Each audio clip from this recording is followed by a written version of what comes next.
Bonsoir Abdou. Bonsoir.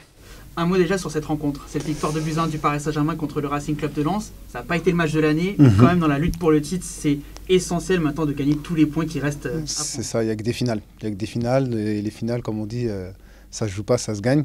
Donc on va retenir la victoire aujourd'hui.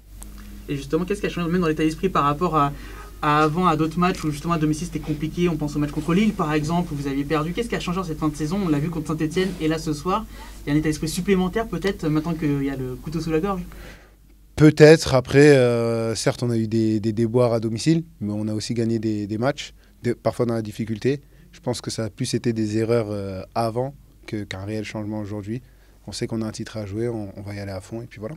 Il y a eu pas mal de changements évidemment entre les deux matchs de Manchester. Ouais. Et pourtant on voit quand même que Paris reste solide. Ça aussi c'est l'un des enseignements pour vous de cette partie? Oui, on a un groupe élargi avec des joueurs de qualité sur le banc. Donc normalement ça ne doit pas poser de soucis de changer. Et vous, comment ça va physiquement? Moi ça va très bien, je rongeais un peu mon frein depuis Metz. J'attendais d'avoir ma chance, c'était aujourd'hui, donc très bien. Bon, parlons de ce match à venir contre Manchester City. Qu'est-ce que vous en attendez? Parce que Paris a malheureusement perdu le match aller. Qu'est-ce qu'il faut faire selon vous de plus pour espérer cette qualification? On a eu deux mi-temps très différentes. Je pense que la première était très bonne, la deuxième beaucoup moins. Donc il va falloir reprendre les bases de cette première période pour espérer ramener un résultat positif.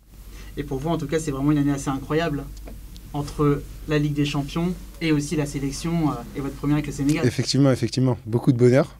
Donc j'espère que ça va se prolonger jusqu'à la fin du mois. Qu'est-ce que vous espérez, dernière question, qu'est-ce que vous espérez justement avec le Sénégal? Il y aura les matchs éliminatoires bien sûr, la CAN à venir. Enfin maintenant pour vous c'est quand même un nouvel horizon qui se dégage, j'ai envie de dire. Bien évidemment. C'est un plaisir de représenter le pays. On a des objectifs élevés avec la CAN qui arrive en 2022. Donc là on va se concentrer sur les éliminatoires de la Coupe du Monde et puis essayer de gagner un maximum.